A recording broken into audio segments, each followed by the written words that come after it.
나만의 건강이 아닌 우리 모두의 건강을 생각하는 방송. 더 건강한 대한민국을 꿈꾸는 개념 방송. 들리는 신문 히포크라테스.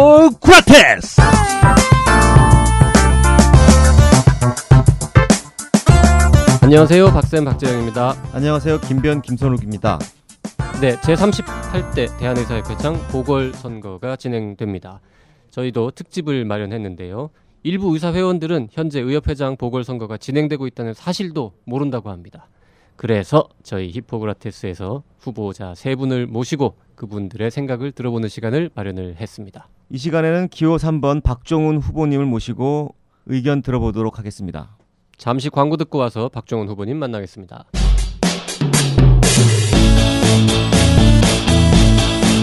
안녕하십니까, 서한샘입니다. 들을수록 건강해지는 유익한 방송, 듣다 보면 빵 터지는 유쾌한 수다, 이름하여 나는 의사다 밑줄짝. 수다쟁이 깜신과 교회 오빠 양깡이 들려주는 건강 시크릿. 매주 화요일 오전 10시 다시 밑줄짝. 나 의사로 오시오. 웰컴. 자, 이번에는 기호 3번 박종훈 후보 자리하셨습니다. 박 후보님 안녕하세요. 네, 안녕하십니까. 안녕하십니까. 네. 예, 그 의도한 바는 아닌데요. 우연치 않게도 기호 역순으로 이제 인터뷰를 진행하게 됐는데요. 네, 녹음은 지금 박종훈 후보를 제일 먼저 하고 있습니다. 네, 네. 발표도 그렇게 해주시죠. 발표는 기호 순으로 할지 뭐 어떻게 할지 아직 안 네. 정해졌는데요. 하여튼 네. 네, 박 후보님에 대한 양력을 먼저 간단하게 소개를 해드리겠습니다.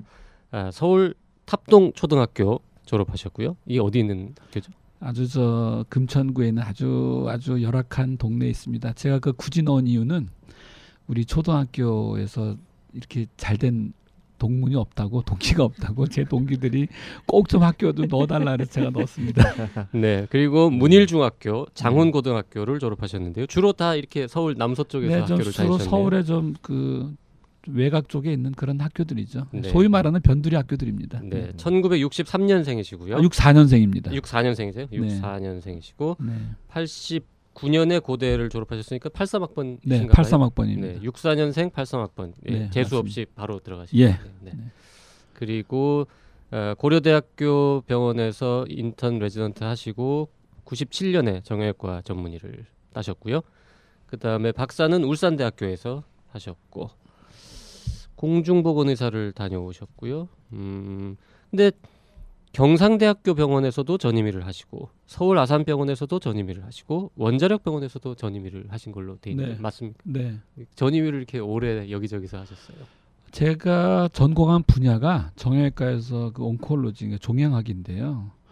그게 좀 티오가 잘 안 나요. 그래가지고 여기저기 떠돌 수밖에 없었고 그 3년 가운데 2년은 무급으로 했어요. 왜냐면 이게 병원에서 티오를 주지 않는 좀 그런 건. 지금도 뭐 그 분야는 전공자가 거의 없어요. 그 모르긴 해도 세 분 후보 중에서 무급 펠로우의 아픔에 대해서는 제일 잘 아시는 분이 아닐까. 무지 잘 알고 있습니다. 그런 생각이 아니 뭐 전임이라면은 펠로우 제도라면 아마 그때가 좀 초창기라서요. 네. 잘 알고 있죠. 네. 뭐가 문제인지도 알고 있고. 네. 네. 또 특이한 점이 또 2년간 네. 그 개원도 하셨네요. 예. 네. 네, 구리시에 2000년부터 네. 2002년까지. 예. 네. 그때 이제 전임의를 다 마쳤는데 그때 의약분업이 딱 터졌죠. 그래가지고 잠깐 그렇군요. 봉직이 생활을 한 10개월 정도 했었어요. 분당에 있는 재생병원에서. 네네. 그랬는데 생각해 보니까 그냥 어차피 이제 제 전공을 못 살리는 상황이 되니까 이럴 바에는 그 개업하는 게 낫겠다 해서 개업을 의약분업 직후에 이제 했죠. 근데 네. 이제 투쟁의 또 뒤끝이었는데 그때는 뭐 그런 좀 열의가 좀 있었던 것 같아요. 그래서 한 2년 했습니다. 개업을. 네, 2년 개업하시다가 2003년에 이제 원자력병원 정형외과 과장으로. 예, 2002년 말에 네. 좀 개인적으로 개업을 접고 잘 안 됐습니까? 환자는 많았어요. 잘 됐는데 접으셨어요? 그때는 환자가 다 많을 때였어요. 그나마 좀 괜찮을 때고 수가도 그때까지는 괜찮았어요. 의약분업 직후라서. 그런데 그때 좀 여러 가지 계기가 좀 있었고요. 그래서 그때 이제 그만두고 봉직이 생활을 쭉 하다가 갑자기 원자력병원 제 전공에 맞는 그 스텝 자리가 갑자기 났어요. 한 1년 후에. 네. 원자력병원에서 꽤 오래 계셨네요. 4년 정도. 예, 저희 그 정형외과 종양 분야에서는 원자력 병원이 환자가 제일 많아요. 그러니까 거기가 거의 메카다시피 해서 거기 있을 때 참 좋았죠. 네. 꾸준히 거기서 있었습니다. 아마 고려대학교에서 TO가 나지 않았으면 아직도 원자력 병원에 있을 겁니다. 고려대학교에는 2007년에 임상부교수로 부임을 하셨고 네, 그때 이제 드디어 고대 병원에도 정형외과 종양하는 사람이 하나는 좀 필요하다라는 그런 얘기가 좀 있어가지고 임상부 교수로 TO가 일단 나서 갔죠. 옮겨갔습니다. 네.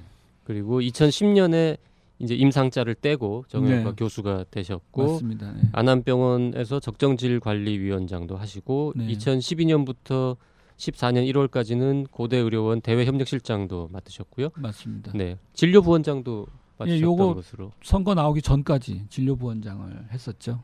그럼 지금 현재 진료부원장은 공석인가요? 네, 그만뒀습니다. 아니 네. 공석은 아니고요. 다른 분이? 네, 다른 분이. 그 진료부원장은 굉장히 일이 많고 병원 운영이 아주 핵심이기 때문에 공백을 놔둘 수가 없어요.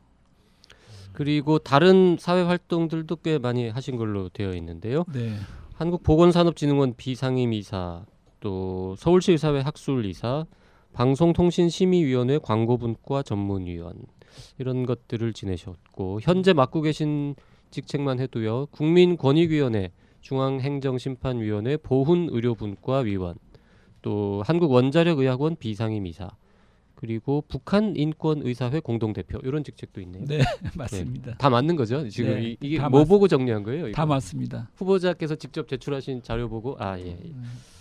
자, 뭐 다른 것들은 자세하게 여쭤볼 시간이 없을 것 같고요. 북한인권의사회 네. 공동대표 이거는 어떤? 사실 그거는 제가 먼저 아이디어를 낸 건 아니고요. 저하고 그 의학분업 이후부터 투쟁 그런 거에 항상 같이 머리를 맞대고 있던 홍성주 선생님이라고 계세요. 안에 의쟁투에 네. 아주 네. 맹활약 하셨던 분인데 제가 사석에서는 성주형인데 이 홍성주 선생님이 북한 인권에 굉장히 관심이 많아요. 근데 이분께서 저보고 이런 걸 한번 좀 같이 좀 만들어 보자. 그래서 흔쾌히 저도 참여를 했는데 이분이 지금 지리산 인월에 계시거든요. 네네. 그러니까 저보고 이제 공동 대표를 맡아서 수도권에서 활동을 좀 독려해라. 그래서 제가 같이 맡고 있는 거죠. 그 홍성주 선생님이 그럼 다른 공동 대표신가요? 네. 네. 뭐 그리고 저희 내부에서는 그냥 상임 공동 대표라고 말씀드리고 근데 보니까 결국 이 활동은 다 서울에서 이루어지니까 실제로 외부 활동은 오히려 제가 더 많이 하게 되는 그런 일이 생겼죠. 네. 홍성주 선생님 이름을 좀 이렇게 오랜만에 들으시는 분들이 많을 것 같은데 대단하신 분이었죠. 네. 옛날에 의쟁투 때 뭐 요즘 어떻게 지내시는지? 지금은 아주 시골에서 조용히 그냥 지내시죠. 조용히 지내고 계십니다. 정말. 조용히 지내시는데 북한 인권 북한 인권에 대해서는 네. 북한 인권 요 부분에 대해서만 상당히 좀 관심이 많았어요. 실제로 그 탈북해서 우리나라에서 지금 의대 다니면서 의사 면허 시험을 준비하고 있는 그런 사람들을 잘 케어하는 것도 홍성수 선생님이 직접 하고 계세요. 그런 게 있더라고요. 네. 그 어떤 일을 하는 단체인가요? 그럼? 그러니까 저희가 이제 주로 하는 게 북한 인권 관련된 거를 의료적인 시각에서 이제 보자 이거였는데 뭐 그런 거 하는 단체 요즘 좀 몇 군데 있어서 뭐 저희랑 차별화된다고 한다면 저희는 북한 탈북 의사인데 대한민국에서 의사 면허를 취득하기 위해서 지금 스탠바이 하고 계신 분들이 있어요. 그분들을 만나서 이런저런 얘기도 하고 조언도 하고 뭐 이런 얘기를 좀 했죠. 작년에는 같이 지리산 그 둘레길도 돌고 뭐 그분들의 애로사항도 좀 듣고 그런 거 하고 있습니다. 네. 네. 자, 뭐 이제 공약들도 좀 살펴봐야 되고요. 뭐 여러 가지 질문들이 준비되어 있는데 뭐 어떤 거부터 할까요? 재미없는 질문부터 먼저 소화하고 갈까요? 물어보세요. 네. 자, 김변 질문 좀 던져주시죠. 예, 그 제 38대 대한의사협회장 선거 출마를 결심하게 된 결정적인 계기가 있다면 무엇입니까? 그래서 사람들이 저보고 왜 대학 교수가 뭐 이런 그 좀 직설적으로 얘기하면 이런 아사리판에 뛰어드느냐 이제 뭐 이런 얘기를 하는데요. 팟캐스트에 어울리는 표현. 그래서 나온 겁니다. 사실은 누군가 좀 정리를 좀 해줘야 될 필요가 있다라는 생각도 했고요. 이맘때쯤에 그래도 개업까지 해봤던 그런 대학 교수가 한번 좀 나와서 정리 좀 하고 들어가는 것도 좋겠다라고 생각했고 무엇보다도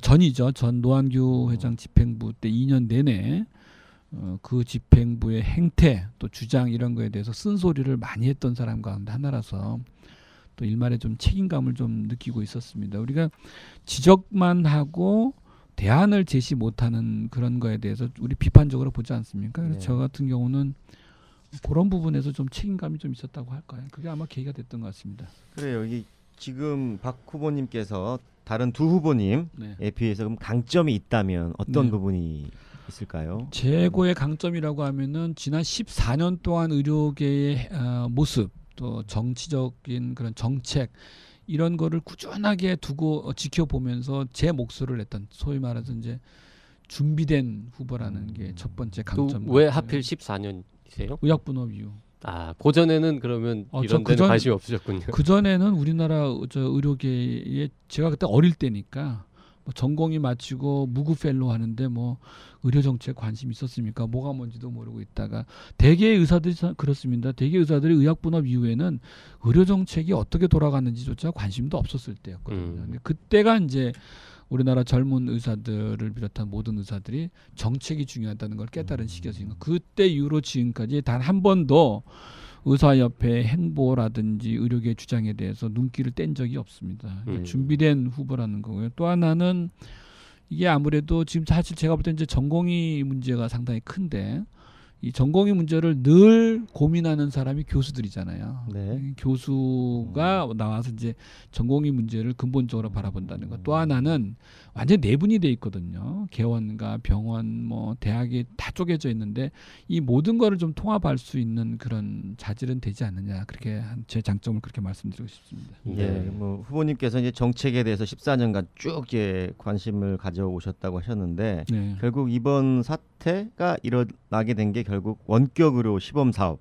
네. 이것도 가장 큰 역할을 하고 있는데요. 네. 이 부분에 대한 그 후보님의 생각은 어떠십니까? 지금 의사협회가 지금 복지부하고 원격 의료에 대해서 시범 사업 하겠다라고 네. 한 이후에 이제 이렇게 파동들이 일어났는데요. 네.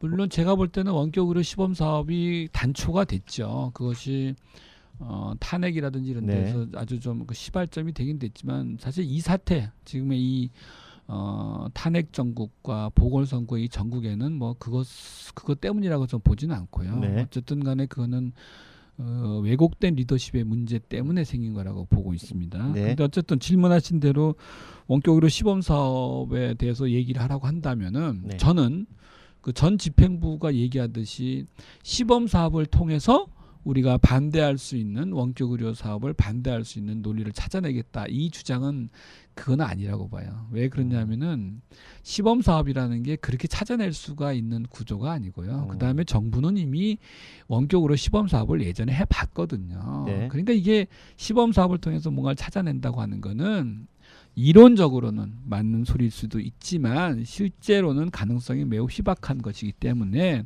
시범 사업을 통해서 원격을 막아보자는 하는 그 주장은 제가 볼 때는 현실성이 떨어지는 주장이라서 받아들일 수 없다고 봅니다. 그 지금 원격 의료 얘기가 이제 나와서 요 네. 대목에서 여쭤봐야 될 것 같은데요. 이 다른 후보자 진영에서 이 원격 의료에 관한 입장이 좀 불분명하다. 뭐 이런 비판을 하고 계시더라고요. 네, 들으셨죠?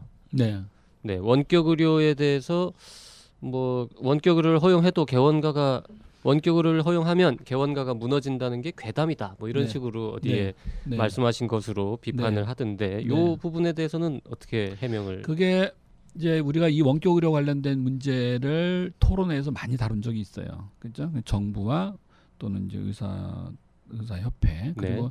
제가 아마 중립적인 위치에서 몇 번 참여를 했던 것 같은데 학자의 정책을 바라보는 사람의 관점에서 보게 되면은 솔직히 우리나라에서의 원격 의료, 원격 진료 이거는 저는 시장에서 실패한다고 봐요. 실패합니다. 왜냐하면 시장에서 이게 별 영향가가 없는 거라고 저희는 본 거예요. 그 이유가 똑같은 원격 의료를 하는 미국이 있고 일본이 있는데요. 미국은 어느 정도 먹혀 들어갑니다. 근데 그 이유는 미국의 경우는 워낙에 의사를 대하기가 어려운 조건 그리고 수가가 엄청 비싸요. 그러니까 원격 의료를 하는 거하고 안 하는 거하고 수가 차이가 많이 나거든요. 근데 일본은 실패했어요. 왜 일본은 실패했냐면은 일본 우리랑 똑같습니다. 나가기만 하면은 병원에 의사들이 있고 수가가 되게 싸요. 언제나 의사들을 만날 수 있는 그런 환경과 그다음에 수가가 낮은 데서의 원격 의료는 실패합니다. 시장에서 이게 별로 의미가 없어요. 제가 얘기한 거는 바로 그런 차원에서 이게 우리나라에서 되더라도 난 반드시 실패할 거라고 봤고 제가 사실 정부에다 대고 뭐라 하냐면 이거 실패할 거 뻔한데 왜 이거를 가지고 자꾸 의사회를 자극하면서까지 그렇게 하려고 하느냐. 제 얘기는 그거였거든요. 그리고 또 하나 의사회는 다른 나라의 사례도 좀 돌아다 보고 우리나라에서 절대로 해서는 안 되는 거를 조목조목해서 이렇게 해서 가져가고 다른 거를 얻는 게 좋지 않겠느냐는 그 당시에는 이제 그런 이야기였는데 그거를 이런 식으로 막 그 뒤집어 가지고 얘기를 하니까 굉장히 좀 억울한 면이 있죠. 저는 그 당시에 의사협회도 문제고 정부는 왜 저러는지 모르겠다 그런 스탠스를 취했었거든요. 그건 그러니까 학자의 생각으로서는 그렇게 얘기를 할 수 있었던 것이고 뭐 이제 의사협회장이 된다고 한다면은 당연히 둘 중에 하나를 뭐 선택하라고 한다면은 하면 안 되겠죠. 그거는 저는 그렇게 봅니다. 네. 근데 이제 무슨 얘기가 쓰냐면 이런 거였어요. 원격으로 시행하면은 우리나라 개원이 90%가 개원가가 망한다. 이런 말을 하고 다녔거든요. 다른 사람들이. 네. 그거는 90%가 망하는 그런 원격 의료 사업은요. 이 세상에 존재할 수도 없고 그런 사업을 한다고 하면은 정부 저 전복돼지 정부가 저 남아 있겠습니까? 그러니까 제가 볼 때는 너무 이런 거를 볼 때 그렇게 좀 극한적으로 보지 말고 우리가 좀 논리적으로 좀 대응을 해야 되지 않았느냐 이제 그런 얘기를 했던 겁니다. 그 만약에 당선되시면 네. 그러면 원격 의료 시범 사업은 어떻게 대응하실 계획이세요? 원격 의료 시범 사업 당연히 이제 저지하려고 해야 되겠죠. 해야 되는데 그게 이제 되면 어떻게 돼야 되는지의 고민이 지금 많습니다만 시범 사업을 어떻게 저지할 것이냐. 그 때문에 사실 좀 굉장히 좀 고민이 많아요. 근데 제 나름대로 생각은 있는데 또 시범 사업도 시범 사업이지만 법안 이것도 좀 문제고 그렇지 않습니까? 또 나중에 이거가 또 정말 뭐 모든 게 다 우리가 속수무책으로 당해가지고 진짜 시행이 된다. 그러면 어떡할 거냐. 이거에 대해서 단계적으로 제가 생각하고 있는 안은 있습니다. 뭐이 자리에서 지금 얘기하기에는 조금 그런데 뭐 오프 더 레코드라고 한다면 제가 말할 수 있지만 아마 그런 방식으로 이건 오프 더 레코드는 아닙니다. 네. 다 방송 나갈 겁니다. 그러니까 거기에 대해서는 분명하게 얘기한 건데 어떤 상황이 되더라도 원격 의료 사업이 법안으로 통과가 되고 그다음에 우리 개원 이사님들이 고민하는 또 걱정하는 그런 식의 모습은 100% 막을 수 있다고 저는 자신하고 있습니다. 네. 예. 그건 저만이 알고 있는 어떤 비법이 있을 거예요. 네. 그 지금 공개할 수는 없으시고요. 네. 비법이 있기는 있다. 그 정도까지만. 네, 비법이 있습니다. 그거 제가 그냥 괜히 그 뻥카 치는 거 아니고요. 네. 그거 있습니다. 그거. 네, 이거 끝나고 제가 두 분에게 말씀드릴게요. 네. 예, 뭐 이제 뭐 그 하여간 네 저희가 뭐 그 좀 답변을 강요할 수는 없기 때문에 네. 네, 네. 신뢰감 있어 보이지 않아요? 네. 대학 교수는 거짓말 하겠습니까? 네. 그러면 이제 약간 좀 소프트한 걸로요. 소프트한 건지 잘 모르겠는데 그 지금 대정부 협상과 투쟁 방향을 두고서요. 네. 그 옆 집행부하고 비대위 간의 갈등이 심화되고 어디가 있습니다. 소프트한 거예요 이게? 아까보다 더 하드한데. 네, 네. 예, 되시면 네. 이 갈등, 이 두 집행부하고 이 비대위 간의 갈등 어떻게 해결하시겠습니까? 그러니까 이제 그 얘기를 많이 물어보세요. 네. 근데 제가 볼 때는 비대위가 투쟁의 중심에 서는 게 저는 맞다고 보고요. 왜냐하면 의사협회라는 건 또 나름대로 또 해야 되는 역할들이 또 있지 네. 않습니까? 그래서 그리고 또 지난번에 이제 대의원들이 지적했듯이 어차피 비대위가 투쟁의 중심에 서도요. 결정은 회장이 하는 겁니다. 그러니까 회장이 전면에 나서지 않아도 결정은 회장이 하는 거예요. 그렇기 때문에 제가 볼 때는 일상적인 투쟁의 어떤 흐름은 비대위가 가져가는 게 맞다고 보고요. 거기에는 그냥 비대위에게 그렇다고 던져놓는 게 아니라 우리 상임 집행부의 상당 부분이 거기 가서 함께 일을 할 수 있게끔 그렇게 만들어주는 게 저는 오히려 회장의 역할이라고 저는 그렇게 생각합니다. 네. 뭐 이제 들어가시면 이제 1년밖에 안 남으셨잖아요. 네. 그러면 결국에는 이 어떻게 보면 전임 노환규 회장님의 네. 이게 뭐 벌어진 일 이걸 이제 담는 일을 이 해도 한 1년이 굉장히 네. 짧으실 텐데 네. 최우선적으로 추진하시려고 하는 일이 어떤 것인지. 자, 이런 얘기를 하는 사람이 있어요. 네. 의사협회 들어가면은 회무를 익히는데 1년 걸린대요. 네. 그죠? 네. 그거는요.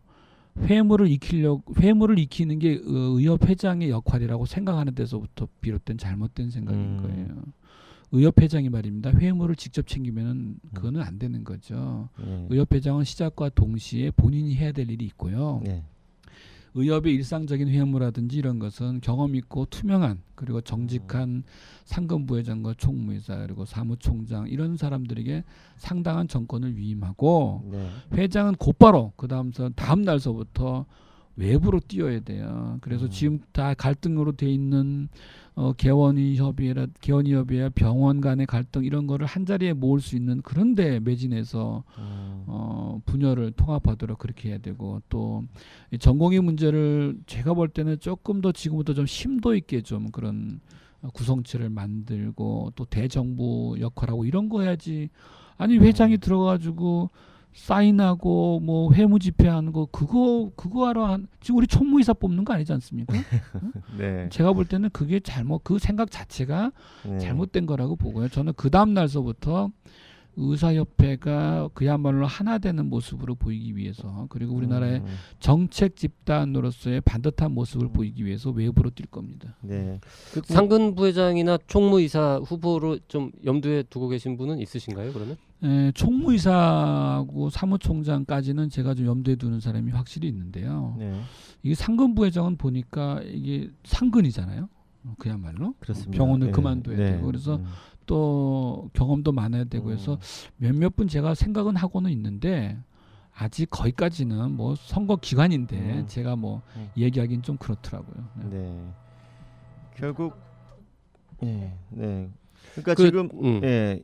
당선되시면 최우선으로 하고자 하시는 게 이제 바깥으로 뛰시면서 의료계에 분열된 이런 것들을 좀 봉합하고 파악하고 예. 다음 질문까지 다 답변을 해주셨는데요. 네. 그 상근 네. 부회장은 뭐 당연히 상근이고요. 회장도 상근이지 않습니까? 그럼요. 네. 그 병원은 그럼 휴직하시는 건가요? 거죠. 네, 휴직해야죠. 고대 의료원에서는 출마한 거에 대해서 뭐라고 얘기하시나요? 저 윗분들은 좀 서운해하세요, 사실. 왜 서운해하냐면은 지금 병원들이 되게 어려워요. 작년서부터 조짐이 안 좋았죠. 작년에 굉장히 적자를 많이 냈고 모든 병원들이 지금 비상경영 체제로 들어갔습니다. 어떻게 보면은 개원과 못지않게 오히려 더 어렵다고 볼 수도 있습니다. 앞으로 지금 나오는 정부 정책을 보게 되면은 대형 병원이 좀 직격탄을 맞게 되는데 이런 상황에서 고대병원의 올해 그리고 내년 2년 동안에 어떤 그 플랜들이 있었어요. 그 플랜에 제가 중심에 서 있었거든요.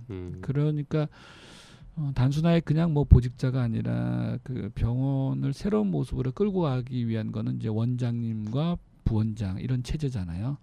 그래서 사실 저희 원장님이 되게 아쉬워하세요. 왜냐면 제 아이디어도 또 많이 또 녹아 들어가 있었기 때문에 그래서 뭐 그렇긴 한데 그래도 원장님이 또 그런 말씀 하시더라고요. 또 해야 될 때는 일을 해야지라고 얘기하시면서 뭐 흔쾌히 또 하라고 해주셨습니다. 원장님은 내심 선거에서 안 되시기를 바라고 계신 거 아닐까요? 안 돼도 돌아가면은 부원장 못 합니다. 이미 끝난 겁니다.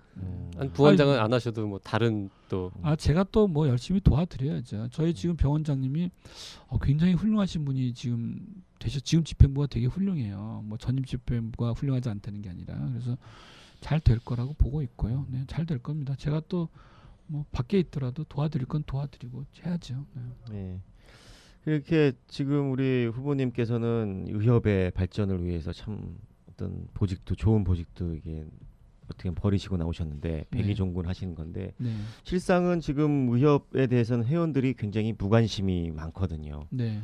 이런 문제들은 또 어떤 방식으로 해결을 하실 건지 그 회원들의 의협에 대한 무관심, 회비에 또 잘 납부하지 않고 등 돌리고 있고 그렇습니다. 이런 상황을 어떻게 타개하실 것인지. 뭐 제일 어려운 질문이에요. 제가 이번에 선거 나오면서 정말 놀랬던 거는요.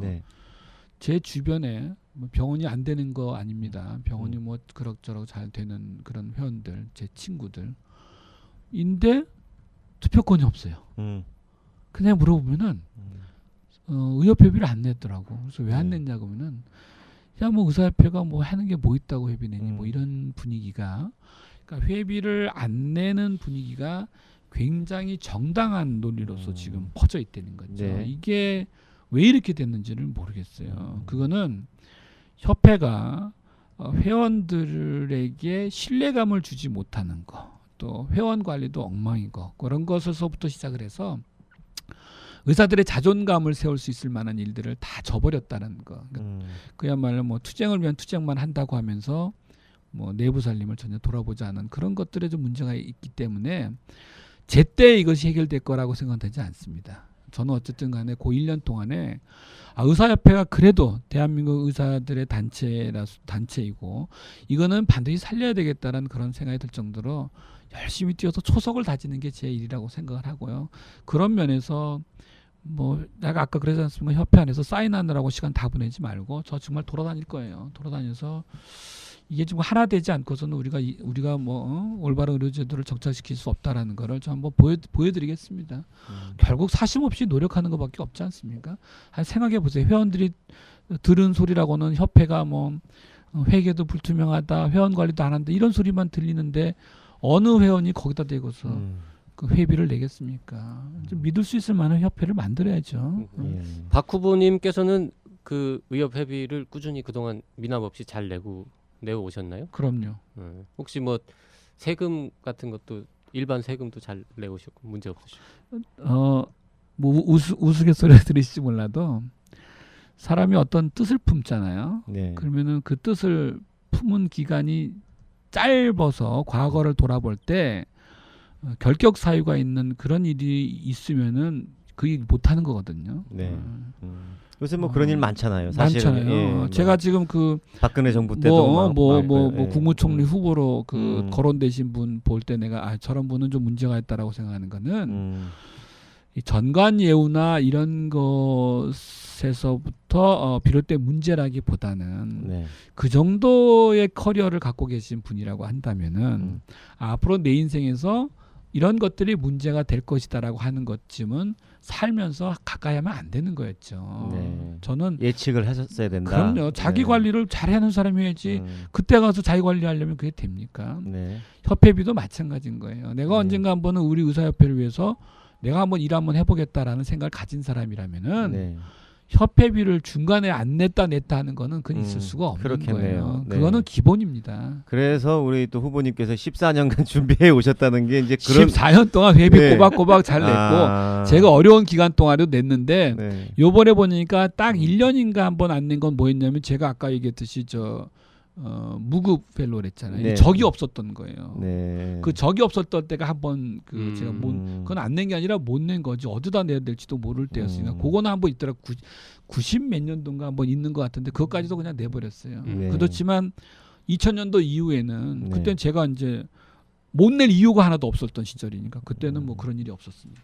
네. 네. 그럼 준비되니 또 회비를 계속 잘 낸 이런 뜻일 수도 있겠네요. 회비 네. 안 내는 그런 후보는 안 되는 거 이 아니에요? 중에 있나요? 그러면은 그런 분들이 글쎄요. 네. 있을 겁니다. 청문회 같은데 나가셔도 뭐 거리낄 게 전혀 없으시겠네요. 제가 얼마 전에 한 1년쯤 전이죠.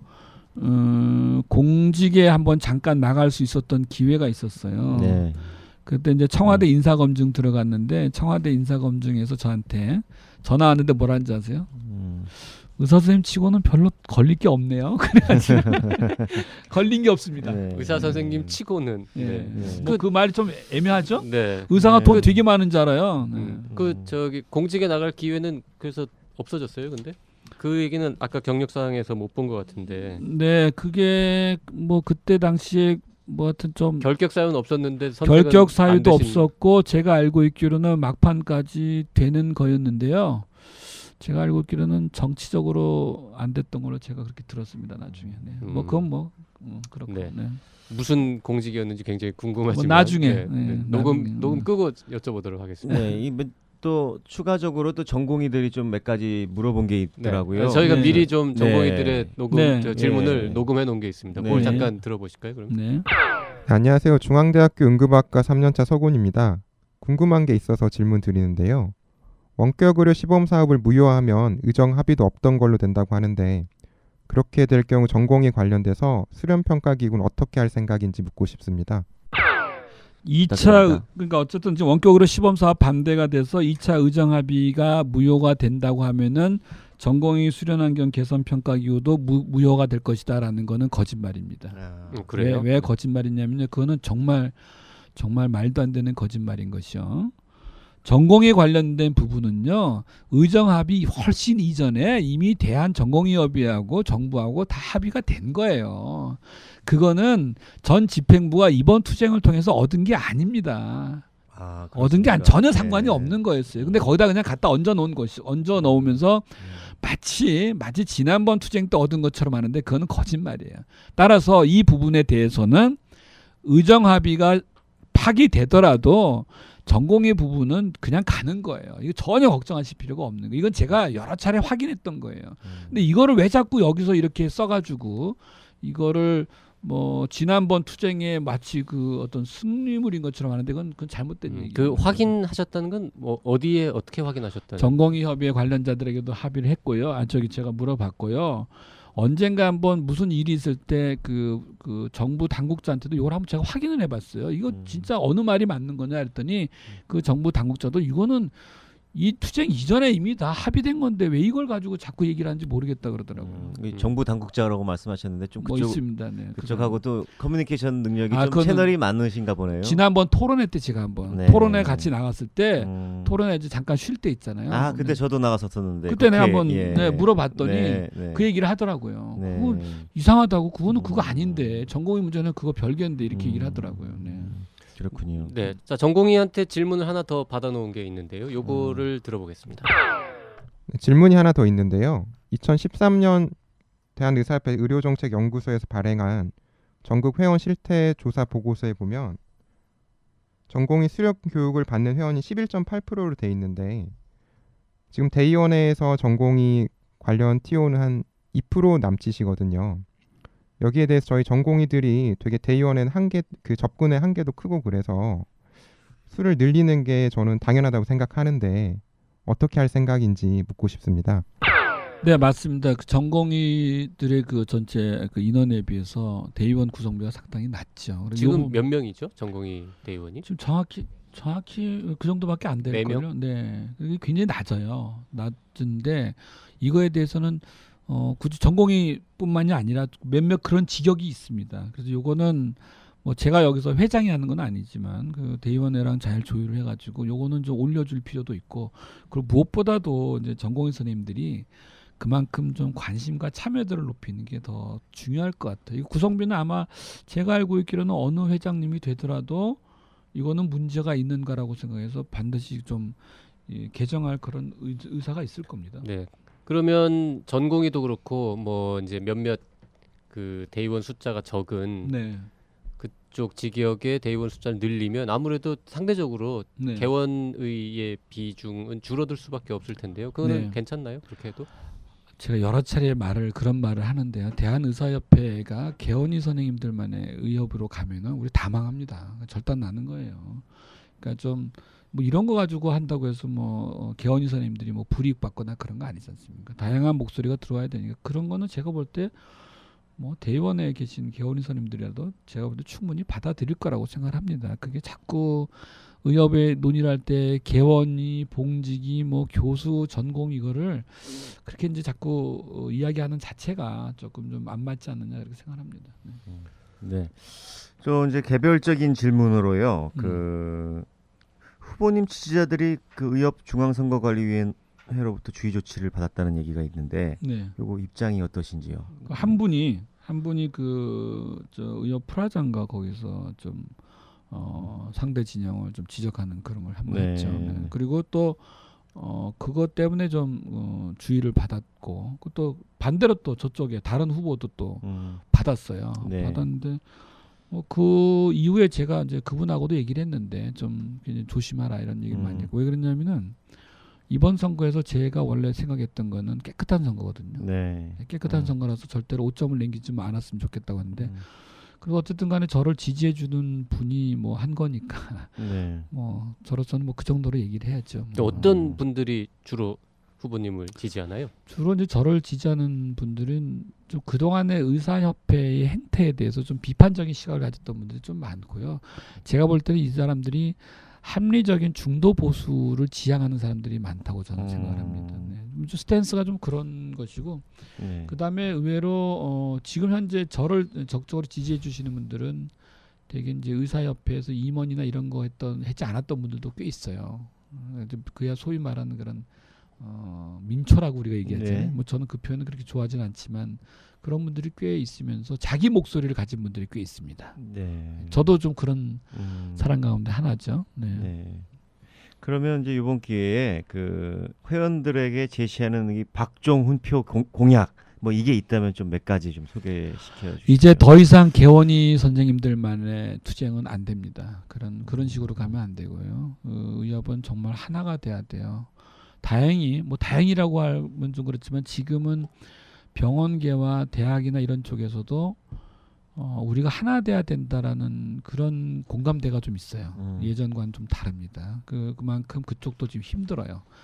이렇게 서로가 공감대가 있을 때 진정으로 하나 돼야 되는 게 맞는데, 이게 그냥 무슨 선거 공약에서 하나 되는 이런 얘기 말고 실제로 어떤 협의체나 이런 걸 통해서 윈윈하는 그런 게 되지 않고서는 결국 이니셔티브를 정부에 주고 우리가 끌려가는 형국이 되지 않을까 이렇게 생각합니다. 보세요. 제가 지난번 투쟁 때도 얘기했던 게 뭐냐면은 개원 가문의 투쟁 절대로 성공할 수가 없어요. 병원계가 함께하지 않는 투쟁 그거는 안 되는 거거든요. 그런 관점에서 하나 되자라는 그런 말씀을 드리는 거죠. 제가 얘기하는 거는 바로 이제 하나가 되어야 됩니다라는 얘기를 바로 그래서 하는 거거든요. 네. 그 박종 후보의 공약들을 좀 보면요. 직접 배포하신 이제 자료를 보고 말씀드리는 건데요. 이런 내용이 있습니다. 연간 750명의 회원이 면허 정지를 당하는 의사회. 리베이트 쌍벌제의 대안이 착한 손 운동이 될 수는 없습니다. 동료를 2번 죽이는 것입니다. 이렇게 써놓으셨는데요. 네. 이게 그 자칫 이제 의료계 바깥에서 보면 네. 그 뭐 리베이트 받아도 되는 거 아니냐 뭐 이런 식으로 받아들여질 수 있을 것 같은데 정확한 의미가 뭔지 좀 설명을 리베이트 쌍벌제를 의사회가 반대한다고 해서 리베이트를 받는 게 좋다라고 얘기하는 것은 정말 그거는 뭐랄까 억지로 뒤집어 씌우는 거고요. 다만 저희가 생각하는 거는 보편적 사회에서 보편적으로 하는 정도로서 그걸 다뤄달라는 거거든요. 지금 리베이트 쌍벌제는 의사들에게 지나치게 가혹한 그런 법이거든요. 근데 여기에 대해서 지금 뭐라고 했냐면은 의사협회가 착한 손 운동, 다시 말해 자정 운동으로 이걸 맞받아쳤어요. 그런데 제 동기가 제 친한 친구가 하나 있는데 그 친구가 억울하게 지금 요 문제에 걸려가지고 지금 있는데, 이 친구가 의사회가 이거를 착한 손동 이런 걸 하면서 자기 같은 사람, 지금 문제가 되고 있는 사람을 마치 정말 문제가 많은 파렴치범으로 몰아대는 겁니다. 우리 내부에서. 그것 때문에 걔는요 정말 그 우리 의협이라는 걸 돌아보고 싶지도 않대요. 이거 리베이트 쌍벌제가 그런 굉장히 모순된 점이 많이 있거든요. 그 법에 정말 저촉이 돼야 되는 그런 회원도 있지만 상당수는 우리 일반 사회에서 볼 때는 너무 가혹하게 형벌을 받은 사람들이 있다라는 거예요.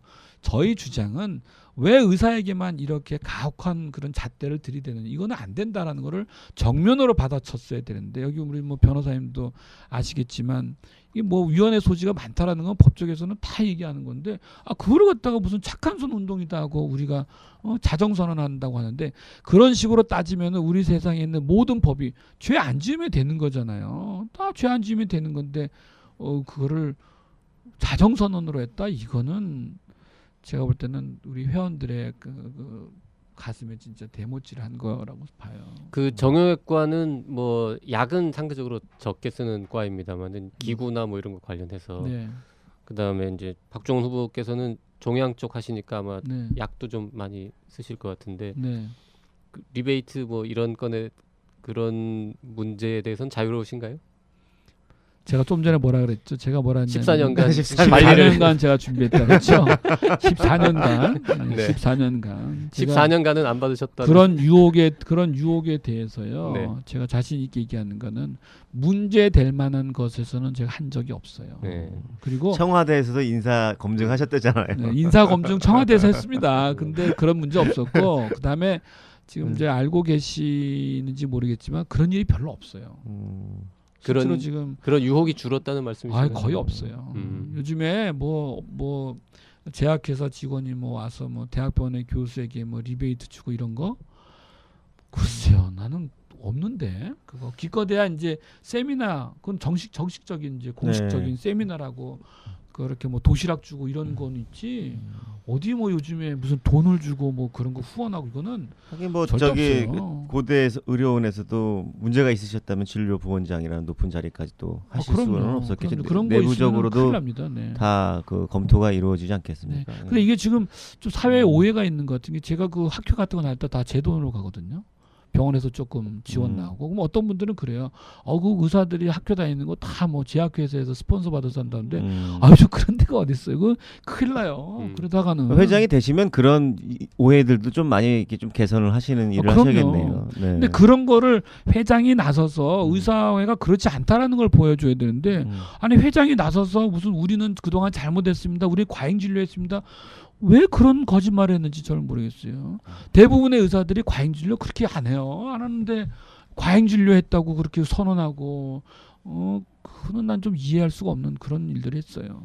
과잉 진료를 전혀 안 해왔다고 말하는 것도 좀 에이, 과장 아닐까요? 전혀 안 했다고 얘기할 수는 없겠지만 대부분의 의사들이 그래도 나름대로 열심히 하고 있는데 아니 왜 과잉 진료했다고 사과를 하고 뭐 그건 제가 볼 때는 조금 잘못된 시각인 것 같아요. 네. 네. 그 후보님이 지금 말씀하신 것 중에서는 여러 가지 이제 뭐 지금 현재까지 개원이 중심했던 의협을 좀 화합을 시켜야 된다. 네. 예, 뭐 이렇게 좀 화합을 좀 굉장히 중요시 여기시는 것 같은데 네. 그래서 여쭤보는 건데요. 지금 그 나머지 두 후보들도 어찌 보면은 좀 장점이 있는 후보들이라고 저는 보는데 네. 각각의 후보들의 장점 하나 하고 그 후보의 어떤 공약 중에 좀 이거는 좀 괜찮다 이런 것들이 있으시면 한 개 정도. 뭐 없으면 뭐 없다고 하셔도 되고요. 네. 네. 공약은 제가 보니까 셋 다 뭐 비슷해요. 네. 뭐 나름 또 그 조금 다른 거는 나름 또 그런 시각에서 보면은 뭐 그럴 수도 있겠다라고 해서 별로 공약의 차이는 별로 없습니다. 네. 별로 없고 이제 뭐 한 후보는 아무래도 전 집행부에 몸담고 있었기 때문에 네. 전임 집행부가 하던 거를 이어서 하겠다라고 하는데 뭐 당연히 그러면은 뭐 그렇게 얘기하지 않겠습니까? 그 뭐 거기에 대해서 뭐 전 특별하게 이의는 없고요. 글쎄 뭐 다른 후보의 장점이라고 한다면은 뭐 열정 정도 뭐 그 정도 있지 뭐 그 위에는 뭐 제가 좀 나을 것 같은데. 굉장히 솔직하시네요. 네. 네. 그러니까 다른 후보 한 분은 이제 집행부에 있으셨으니까 집행부의 어떤 계속성을 이어갈 수 있겠다. 추무진 후보의 장점은 경험, 네, 유태우 후보의 장점은 열정. 이렇게 지금 정리하신 거죠. 네, 뭐 준비된 거 뭐 이런 거. 예. 준비들은 안 되셨던데. 네. 아 그러세요. 예. 네. 준비는 저만. 박종훈 후보의 장점은 준비. 이렇게 네. 준비되고요. 네. 이런 얘기가 있어요. 그 선거에서의 승리는요. 다 그런 건 아니지만 오랫동안 그 염원하고 오랫동안 고민한 사람이 이깁니다. 그게 원래 맞는 거고. 그게 뭐 일종의 그 굉장히 중요한 게 정치에서 굉장히 중요한 게 그 정치 욕구, 권력욕. 예, 그게 뭐 나쁜 의미가 아니라 진짜 의지, 굉장히 열정, 열정이죠. 그게 있어야 된다. 어느 날 갑자기 생기는 열정은 그렇게. 자, 지금 네 그렇게 오랫동안 이제 준비를 해 오셨고 뭐 하시고 싶은 일도 많으실 텐데 임기가 1년도 채 안 된단 말입니다. 그리고 그 직접 배포한 자료에 보면 1년 동안 정상화시키고 대학으로 돌아가겠습니다. 아예 이렇게 이제 명시를 해 놓으셨어요. 네. 1년 후에 뭐 만약에 당선되시면 네. 좀 더 연임을 노려볼 수도 있는 거 아닐까요? 저 이야기 때문에 그 어떤 분은 잘했다라는 분도 있고 어떤 분은 야, 그럼 뭐 1년만 하고 그냥 너는 뭐 그냥 무책임하게 돌아갈 건 이런 얘기인데 저 말의 의미는 뭐냐면은요. 지금 대한의사협회는 상당히 많은 진통을 겪어서라도 반듯하게 초석을 깔아야 되거든요. 근데 만약에 제가 연임을 생각한다면요. 1년은요. 연임 준비하느라고 다 보냅니다. 딴 거 아무것도 못 해요. 연임에 신경 쓸 겁니다. 다른 뭐 시도회장 만나도 내년 얘기하고 앉아 있겠죠. 그죠? 네. 그것 그것 때문에 제가 하는 겁니다. 저거 연임하게 되면은요. 1년은 반드시 그렇게 허송세월하는 거예요. 그러면 100점 100패 하는 겁니다. 그러니까 그 다음 선거를 준비하는 과정으로. 저는 네. 다음 선거는 없다 생각을 해야 네. 여기서 뭔가 개혁의 드라이브를 걸고 누구한테 좀 마음에 안 드는 것이더라도 밀어붙일 수가 있는 거죠. 배수진을 치고 하시겠다는. 배수진 치는 거죠. 네. 내년 선거 염두에 두면은 이 사람 눈치도 봐야 되고 저 사람 눈치도 봐야 되는데 그게 개혁입니까? 그게 그 누더기가 되는 거예요. 네. 정말 제가 잘했다면은 1년 동안 초석을 깔고 잘했으면은 그 평가는 그 다음 선거 때는 제가 모르겠어요. 그렇지만 최소한 내년 선거는 나오면은 안 되는 겁니다. 네. 물론 뭐 어떤 분처럼 절대로 안 나오겠다고 하고는 뭐 또 슬그머니 뭐 인물이 없어서 내가 나가겠다 이런 소리 할 수도 있을지 몰라도 그런 소리 하면은 그거는 공인으로서의 자격이 없는 거죠. 일단 연임을 전혀 고려하지 않고 일을 하시겠다. 연임을 배수진을 치는 네. 거예요. 그러나 내년 뭐 한 3월 되면 이제 선거 전이 사실상 네. 시작이 되는데 그때 가서 상황 봐서 바뀔 수도 있다. 절대 안 바꿉니다. 그거는요. 재출마는 안 하시는 걸로. 제가 늘 생각하는 게 제가 뭐라 그랬습니까 아까도 준비된 사람들은요 언젠가 그런 행보가 언젠가 더 나은 자리에서 또 발목을 잡는 일이 될 거예요. 만약에 제가 내년에 출마를 해서 의사협회장에 또 나간다. 네. 그거 제 평생에 두고 제 발목을 잡을 겁니다. 그런 일을 왜 합니까? 절대 하면 안 되는 거예요. 그리고 1년 동안에 정말 한번 보란 듯이 야 의사협회장이 저렇게 헌신적으로 협회 일을 하는구나. 그거 보여주는 걸로 그것으로 명예스럽게 퇴진하는 거지 뭘 또 합니까? 네. 아니 그렇게 일을 잘하시는 그 모습을 저 회원들이 봐서 만약 한번 진짜 더 하시죠. 이러시면 수도 정말 있잖아요. 더 회원들이 그게요. 굉장히 네. 좋아하실 것 같은데. 그게 정치꾼들이 항상 하는 게 네. 국민이 원해서. 네. 도대체 그 국민이 어디 있는 뭐 집에 있는 국민들인지 모르겠는데요. 제가 얘기하지 않습니까? 지금은 굉장히 혼란스럽고 어려운 시기예요. 이 시기를 대충 보내면 안 되고 이건 진짜 배수진 치고 해야 되는데 보세요. 당장 내가 내년 저 뭐 선거 염두에 두면은 올해 말부터 연임 준비 들어가야 돼요. 네. 안 자, 되는 거예요, 그러면은. 지금 집에 있는 국민 말씀하셨는데 집에도 의사협회 회원 하나 더 계신 걸로 들었어요. 어떻게 하셨어요? 뭐 네, 사모님도 의사시라고 네. 들었는데. 그 출마한다고 하니까 사모님께서는 뭐라고 원래 저희 안식구는 제가 이렇게 밖으로 돌고 이러는 거 별로 좋아하는 스타일은 아니에요. 여자분들이 되게 또 이렇게 가정적이고 많이 좋아하잖아요. 아주 평범한. 대부분의 부인들은 출마하는 거 남편을 별로 좋아하지 않죠. 되게 좋아하지 뭐가 않죠. 됐든 간에. 뭐가 됐든 안 좋아하고 네. 그런데 의외로 이번 경우는 저희 애들 엄마도 아주 찬성했어요. 저 의외예요. 의외야? 그러면서 네. 뭐 막 도와주고 그래요? 뭐 이렇게 해서 음. 인터넷 서칭도 하고 물론 좀 네. 사람이 좀 그 샤이한 사람이 되어서 뭐 이렇게 나서서 그러진 않지만 적극적으로 도와주고 있습니다. 네. 자 여기서 잠깐 광고 하나 듣고요. 인간 박종훈에 대해서 좀 더 알아보도록 하겠습니다. 의료 민영화, 원격 진료, 고고할 수까지 3대 비급이요. 대한민국 보건의료에 관한 모든 궁금증이 단박에 풀린다. 복잡하기 짝이 없는 한국의 의료 현실을 이렇게 선명하고 친절하게 그려낸 책은 없었다. 개념 의료. 왜 병원에만 가면 화가 날까? 교양 시민을 위한 개념 있는 의료 이야기. 더 건강한 대한민국을 위해 우리 모두가 알아야 할 불편한 진실. 정치 사회 분야 베스트셀러 개념 의료. 온라인 오프라인 서점에서 절찬 판매 중. 자, 뭐 좋은 사람이 좋은 회장이 될 수 있다고 생각을 합니다. 그래서 그 공식적으로 발표된 공약들 말고도 그냥 이 박종훈 후보가 어떤 사람인지 좀 더 알아보는 시간을 잠깐 갖도록 하겠는데요. 학창 시절에는 어떤 학생이셨습니까? 의과대학 시절에? 제 동기들이 요즘 그런 말이에요. 네가 나올 줄 알았다. 그래요? 준비가 꽤 오래전부터 대회에 계셨던 것 같네요. 과대표 이런 거 네. 하셨습니까? 과대표 2번 하고 뭐 네. 그런 거 하죠. 뭐 학생운동 그 의과대학생 학생운동 뭐 나서지는 않지만 학생회 일은 좀 많이 하고 그랬죠. 과대표 2번 했으니까 6년 동안에 12번 할 수 있는 거죠. 그것을 네. 2번 했으니까 많이 했죠. 네. 64년생이시니까 아무래도 이제 전두환 노태우 시절에 대학을 다니셨을 텐데. 그렇죠. 뭐 저희 시대야 뭐 기본적으로 사고 방식 자체가 기본적으로 운동권이지 뭐. 네. 뭐 제 대학 동기들 가운데 의대 말고는 정치권에 나가 있는 친구들은 아마 제가 보니까 7대3 정도로 야권에 다가 있더라고요. 음. 네. 그 저기 친하게 지내는 좀 가까운 분들 중에서 뭐 정치인이나 고위 관료나 뭐 좀 이렇게 유명하신 분들이 좀 많이 있으신가요? 친하게 지낸 정도는 아니고요. 최근에 좀 그래도 이야기를 좀 많이 나눴던 친구는 충남도지사 안희정 씨가 있죠. 예. 뭐 거기가 이제 시정이는 저희가 작년에 입학 30주년 행사를 할 때 네. 안 지사가 준비위원장을 맡고 제가 집행위원장을 맡았으니까 전체 고려대학교. 네. 희정이는이라고 부를 정도로 안 지사라고 가까운 사이신가 봐요. 아니 뭐 그렇게 하면 우리 안 지사가 또 기분 나쁠 수도 있으니까. 근데 저하고 뭐 그 정도 얘기는 하고 있고 국회의원으로는 제 동기 가운데 지금 하는 친구가 한 명 있죠. 네네네. 그 의료계 내에서 네. 의료계 내에서는 꽤 이름이 알려진 분들 중에는 박 후보님을 지지하는 분들이라 그럴까요? 그런 분들이 좀 어떤 분들이 있을까요?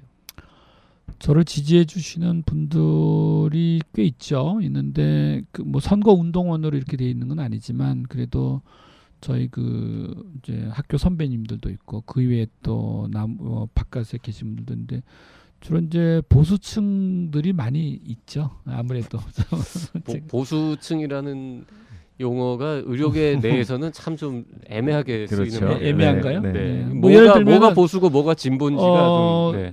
예를 들면은 뭐 이제 대표적인 분이 그 우리 의학분업 때 백인 교수회를 이끌어 가셨던 그 지금 이제 정년 퇴임하신 뭐 김광명 교수님이시라든지 또는 이제 의료계에서는 뭐 또 전 이제 회장님들도 전 의협 회장님들 이런 분들도 좀 있고 그렇습니다.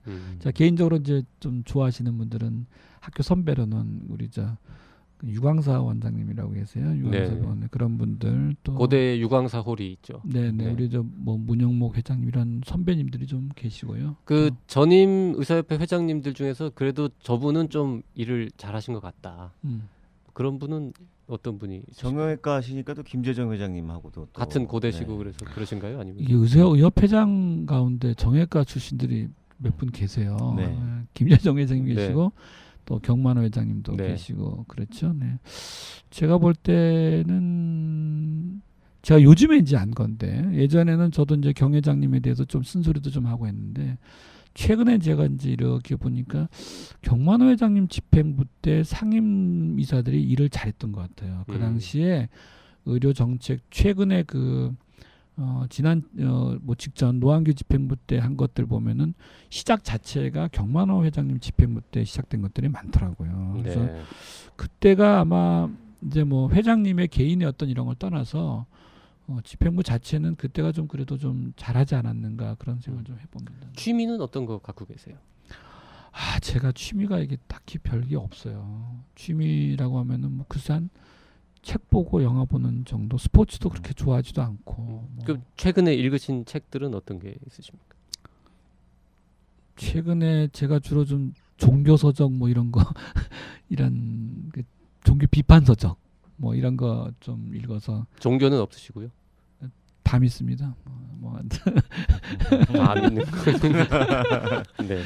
뭐 종교에 대해서는 굉장히 좀 이렇게 좀 폭넓게 보고 제가 생각하는 종교는 이 세상을 이롭게 하는 거라면 다 수용하겠다 그런 거지 뭐. 네. 최근에 저 개념의료는 혹시 안 읽으셨습니까? 개념의료는 안 읽었는데. 그거 있었어요? 죄송합니다. 네. 참 끈질기시네요, 박사님. 그 정도 했으면 많이 팔아먹었을 텐데. 여기서까지 그러십니까? 사보겠습니다. 네. 네. 아니 뭐 여쭤보는 것도 안 돼요 왜? 네. 갑자기 또 이렇게 뭐 무슨 책 읽었냐고 하니까 갑자기 그러니까요. 얼굴이 머리가 하얘지는. 네. 아니 뭐 요즘에는 이게 선거 준비하시느라고 뭐 책을 못 읽으셨을까. 그러니까 말이에요. 근데 이 와중에도 한두 권 책방에 가서 사긴 샀어요. 제가 그저께 조금 시간 남아서 조정래 씨 소설 하나 좀 사가지고 좀 틈난 대로 보고는 있습니다. 네. 뭐 동아리 활동 같은 건 안 하셨습니까? 학생 때? 학생 때요? 제 불교 학생회 해가지고 불교 학생회 회장 2년 했습니다. 뭐 지금까지 살아오시면서 가장 네. 후회되는 일 하나 하고 좀 네. 가장 잘했다 생각하는 일 하나씩 정도만. 후회되는 일은 딱 하나 있어요. 그게 뭐냐면은 고3 때 좀 조금 더 공부를 좀 열심히 해봤었으면 하는 그런 후회가 있습니다. 그게 참 그래서 어디 가시려고요? 공부 좀 더 열심히 아. 하셔가지고. 뭐 성적을 더 잘 받아서 뭐 다른 대학을 가거나 그런 얘기가 아니라 그때 좀 잘못했던 것 같아요. 그때 그래서 그게 좀 후회가 좀 남죠. 그게 좀 남고 잘했다고 생각을 한다면은 지금까지 제가 생각했던 인생에 대한 소신을 별로 버리고서 그 위에 다른 선택을 한 적이 별로 없어요. 그러니까 좀 되게 힘들었어요. 사실은 지금 제가 대학 교수로 있고 하니까 어떤 사람들은 뭐 전혀 굴곡 없이 저 자리까지 갔을 거라고 생각하는데 제가 대학 교수 원서를 낼 때요. 보니까 한 20군데를 전전했더라고요. 그게 왜냐면 자리를 못 잡아가지고 계속 뭐 그러시더라고요. 여기 예. 양력 보니까 네. 그죠? 예, 지나오신 분들이 선거에 오셔가지고 투표만 해주셔도 꽤 표가 되겠더라고요. 그럼요.